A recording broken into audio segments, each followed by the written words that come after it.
It is a truth universally acknowledged that the British conquered a quarter of the globe. This is despite, as a reading of any history book will tell you,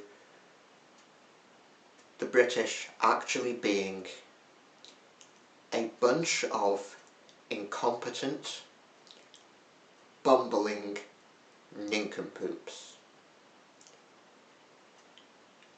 They didn't so much as conquer the world through skill, it was more by sheer dumb luck.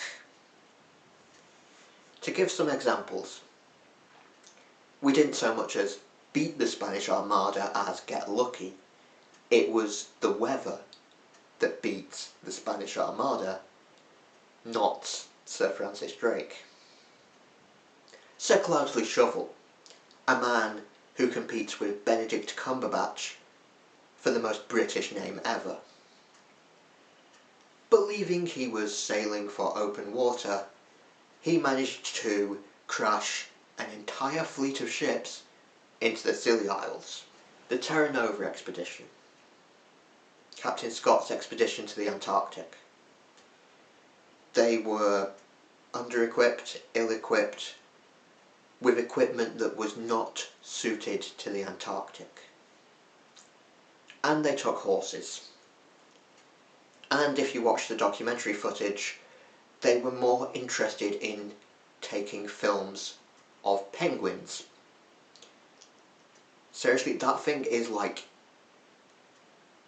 it's like 2 hours long, but there's like half an hour of penguin footage in there, just continuous. Then there's the case of Croker's Mountains. Apparently, we discovered a new mountain range in the Arctic north of Canada. A lot of these stories involve the Arctic and the Antarctic. What Croker's Mountains actually were a bunch of clouds. They didn't exist. So yeah, these are just a tiny sample of the British being lucky or incompetent. But do our national museums acknowledge this? Do they acknowledge that Britain conquered the world more through luck than skill? Do they even acknowledge that we are a bunch of incompetent morons who you shouldn't trust with anything? To find out, I went to the National Maritime Museum in Greenwich, where the only incompetent nincompoop I could find was myself. Roll the tape.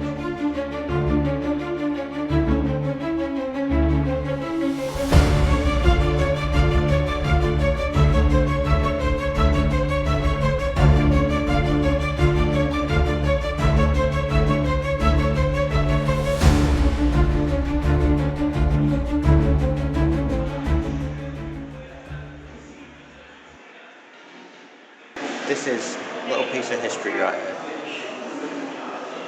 This is the coat that Nelson wore at the Battle of Trafalgar, and you can see the bullet hole on his shoulder where he was shot, fatally, of course. The bullet, if I remember correctly, is in Windsor Castle. It's in an exhibition. It didn't just go through his shoulder and end up in Windsor Castle. It's in an exhibition. They took it out and preserved it. I meant musket ball, not bullet. Musket ball. There's apparently a difference.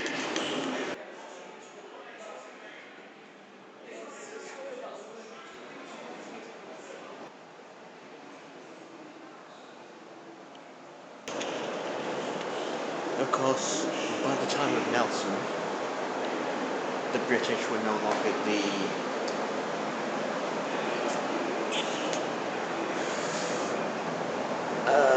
incompetence that they were even 50 years before. Don't get me wrong, they were still incompetent, but they were less incompetent.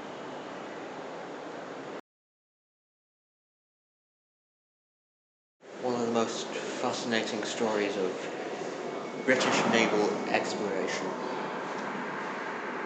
John Franklin, the Erebus, the Terror, and the search for the Northwest Passage. And the subsequent search for them.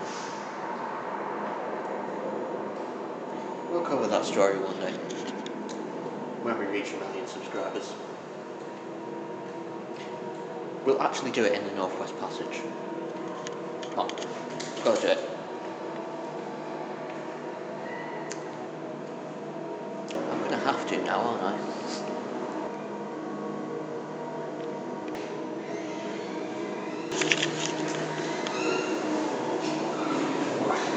Snog, Mario, kill. Oh, Snog, definitely.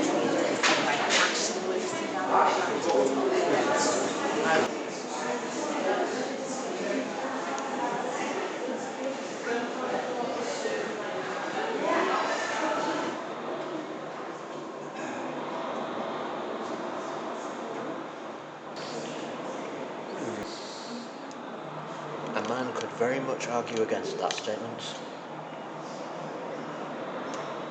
And many have.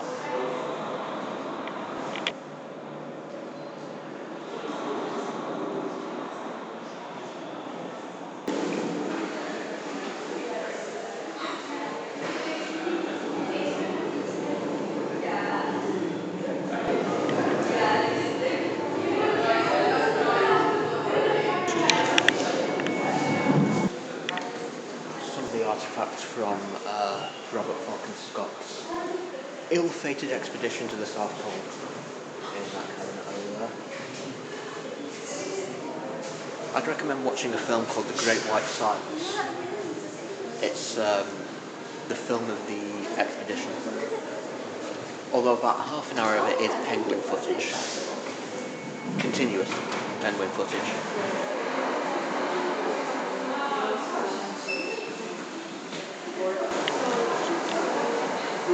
Captain James Cook.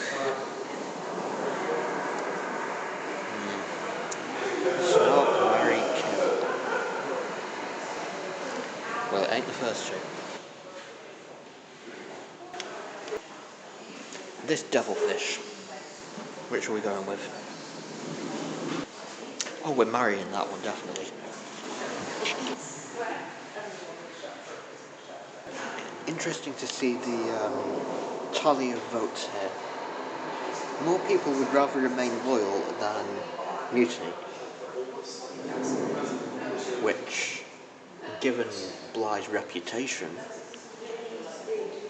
shows how little people really know. Although, saying that, I know what happens to the mutineers, so remain loyal. I may be Britain's youngest Prime Minister, but I led this country through some challenging naval campaigns. Perhaps you've heard of the Battle of Trafalgar?